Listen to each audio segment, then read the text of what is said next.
നമ്മുടെ നാട് ഇന്ന് ലഹരിയുടെ പിടിയിലാണ്. പലതരത്തിലുള്ള ലഹരികൾ, കഞ്ചാവ് മുതൽ രാസലഹരി വരെയുള്ളവ നമ്മുടെ നാട്ടിലെ വിദ്യാർത്ഥികൾ അടക്കമുള്ളവർ ഉപയോഗിക്കുന്നുണ്ട് എന്ന് നമുക്ക് എല്ലാവർക്കും അറിയാം. അതേസമയം ലഹരിക്ക് ബോധവൽക്കരണം നമ്മൾ ഒരു ഭാഗത്ത് നടത്തുന്നുണ്ടെങ്കിലും കഞ്ചാവ് കൈവശം വച്ചിരിക്കുന്ന പല ആൾക്കാരെയും നമ്മൾ ഗ്ലോറിഫൈ ചെയ്യുന്നുമുണ്ട്.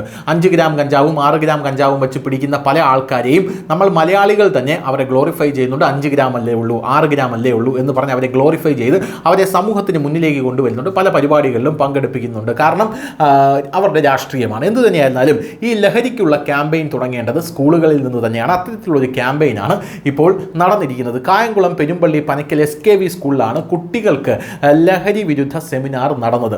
ഇതിൻ്റെ ഉദ്ഘാടനം ന്യൂസ് ഇന്ത്യ മലയാളത്തിൻ്റെ ചീഫ് എഡിറ്ററായിട്ടുള്ള ബിജു തറയിലാണ് നിർവഹിച്ചത്. മയക്കുമരുന്നിനെതിരെ പോരാടാൻ കുരുന്നുകളെ പ്രാപ്തരാക്കാൻ അദ്ദേഹം ആഹ്വാനം നൽകി. കുട്ടികൾക്കൊപ്പം നമ്മളും ചേരുമ്പോൾ അതൊരു വലിയ മൂവ്മെൻ്റ് ആകുമെന്ന സ്കൂൾ രക്ഷാധികാരി സജീവൻ ശാന്തി അദ്ദേഹത്തിൻ്റെ വാക്കുകൾ വലിയ ഒരു ഉന്മേഷമാണ് കുട്ടികളിൽ പകർന്നത്. ഇതൊരു തുടക്കമാണ്, ഇവിടെ നിന്നും തുടങ്ങാം എന്നാണ് ചടങ്ങിൽ ഭൂരിഭാഗം ആൾക്കാരും അവരുടെ സംവാദത്തിലൂടെ പറഞ്ഞു വെച്ചത്. ചടങ്ങിൽ ശ്രീജി, മിനി, കൃഷ്ണചന്ദ്രൻ, സ്നേഹ, അമൃത, ഷിബി തുടങ്ങിയവരും പങ്കെടുത്തു. ലഹരിക്കെതിരെ ഇനിയും ക്യാമ്പയിനുകൾ നമ്മുടെ സമൂഹത്തിൽ, അതും സ്കൂൾ തലത്തിൽ നിന്ന് തന്നെ ഉയർന്നു വരേണ്ടതാണ്. News desk, news India Malayalam.